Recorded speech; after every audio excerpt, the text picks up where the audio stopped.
Hi friends, எல்லாரும் எப்படி இருக்கீங்க? இன்னைக்கு இந்த வீடியோவில் என்ன பார்க்க போறோம்னா, நம்ம மூலிகை சீக்காத்தூள் எப்படி அரைக்கிறோன்றது தான் இந்த வீடியோ பார்க்க போகிறோம்.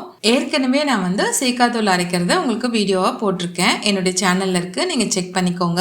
இருந்தாலும் ஒவ்வொரு முறையும் நம்ம அரைக்கிறத நான் வீடியோவாக எடுத்து போடலான்னு நினைக்கிறேன். இந்த முறை அரைச்ச மூலிகை சீக்காத்தூளில் சீக்காய், பாசிப்பயிறு, வெந்தயம், பூந்திக்கொட்டை, கிச்சிலி கிழங்கு, கோரக்கிழங்கு, ரோஜா இதழ், ஆவாரம்பூ, மகிழம்பூ, நெல்லிக்காய், கருவேப்பிலை, வெட்டிவேர், வசம்பு, கார்போக அரிசி, செம்பருத்தி, கரிசலாங்கண்ணி, அப்புறம் கொஞ்சம் அரிசி இதெல்லாம் சேர்த்து நல்ல வெயில்ல காய வச்சு அரைச்சி கொண்டு வந்திருக்கேன். இந்த சீக்காத்தூள் போட்டு குளிக்கும் போது தலையில இருக்க பொடுகு தொல்லையெல்லாம் நீங்கி முடி நல்லா வளர்றதுக்கும் நமக்கு உடல் குளிர்ச்சியா இருக்கிறதுக்கும் இது ரொம்பவே உதவுது.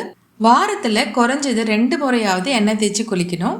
எண்ணெய் தேய்ச்சி எதுக்கு நம்ம குளிக்கிறோம்னா, நம்ம உடல்ல இருக்க வெப்ப அளவை சமப்படுத்துறதுக்கு தான். அதுவும் இந்த மாதிரியான கோடை காலத்தில் கண்டிப்பாக நீங்கள் வாரத்தில் ஒரு முறையாவது எண்ணெய் தேய்ச்சி குளிக்கிறது வழக்கமாக வச்சுக்கோங்க.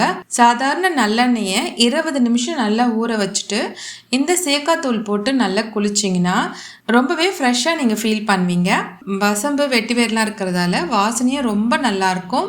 வெந்தயம், பாசிப்பருப்புலாம் போட்டிருக்கிறதால நம்ம கண்ணுக்கும் குளிர்ச்சியாக இருக்கும்.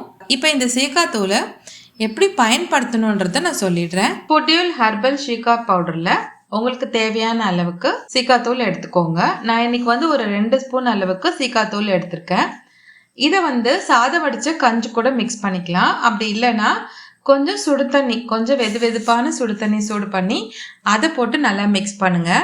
அப்போ இன்னுமே நல்லா இருக்கும் உங்களுக்கு தேய்ச்சி குளிக்கிறதுக்கு. இந்த சீக்காத்தூள் போட்டு தலைக்கு குளிக்கும் போது முடி ரொம்பவே சாஃப்டாகவும் நல்ல ஷைனிங்காகவும் இருக்கும். உங்களுக்கு இந்த சீக்காத்தூள் வேணும்னா என்னுடைய வாட்ஸ்அப் நம்பருக்கு மெசேஜ் பண்ணுங்க. இந்த வீடியோ உங்களுக்கு பிடிச்சிருந்ததுன்னா உங்கள் ஃப்ரெண்ட்ஸ்க்கும் ஷேர் பண்ணுங்க. மீண்டும் அடுத்த வீடியோவில் சந்திக்கலாம்.